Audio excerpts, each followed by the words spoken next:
Bonjour à tous, je suis Anastasia et par les soins énergétiques, je vous aide à identifier la cause de vos blocages conscients et inconscients ainsi qu'à vous en libérer. Dans ce podcast, je vous parle de tout ce qui vous constitue énergétiquement, des secrets de vos énergies pour que vous compreniez comment elles interagissent avec votre environnement.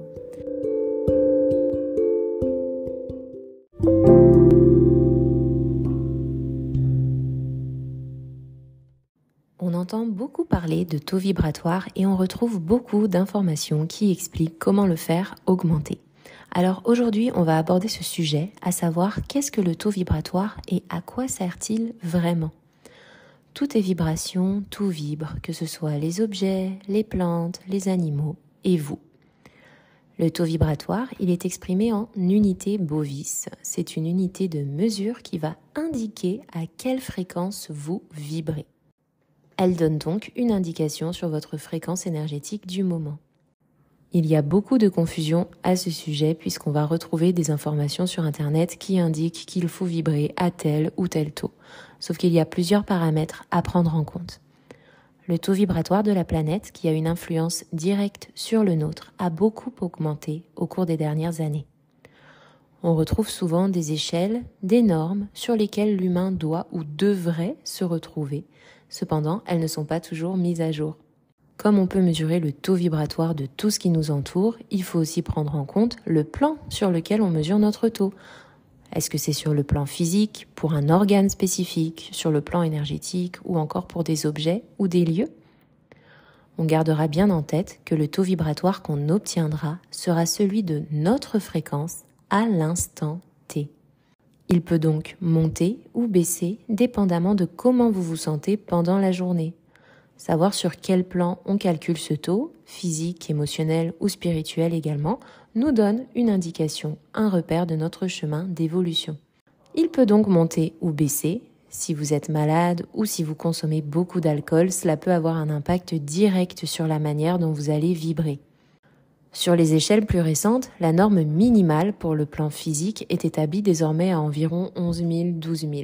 Ce qui veut dire que si on se retrouve en dessous, ça pourrait indiquer que certains déséquilibres se mettent en place. Cependant, comme chaque praticien a son échelle de référence, et c'est OK, l'important sera d'utiliser la même échelle pour la même personne afin de mieux pouvoir observer son chemin d'évolution. On peut trouver parfois des taux assez élevés ou assez bas.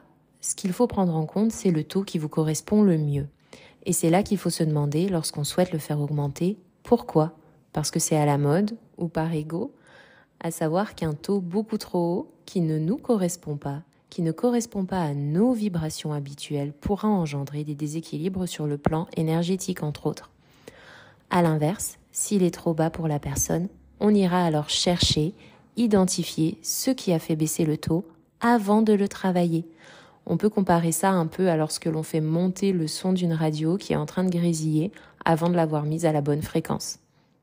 Comme pour les personnes, on peut aussi mesurer le taux vibratoire d'un lieu, d'un habitat ou d'une pièce et ça pourra nous indiquer si ce lieu est plutôt sain ou plutôt pathogène. On retrouve des lieux à haut taux vibratoire en France, entre autres dans le massif des Vosges d'où je tire mes origines, comme au Mont Sainte-Odile. On peut aussi retrouver des taux vibratoires plutôt bas dans des lieux où des événements lourds se sont produits par exemple. Donc outre l'alcool, l'hygiène de vie, notre chemin d'évolution, l'environnement peut aussi avoir un impact sur nos propres vibrations. Bref, certains lieux vont nous revitaliser et d'autres vont nous dévitaliser et c'est tout à fait normal.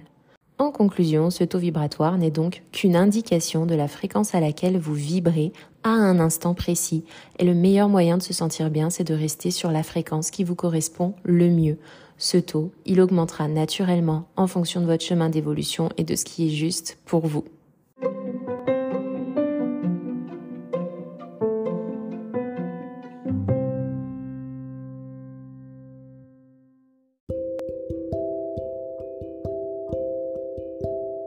Voilà, c'est terminé pour aujourd'hui. Je vous remercie de votre écoute et j'espère vous avoir apporté un peu plus de petites informations qui pourront vous être utiles pour mieux comprendre comment votre corps interagit avec vos émotions et les énergies qui les entourent.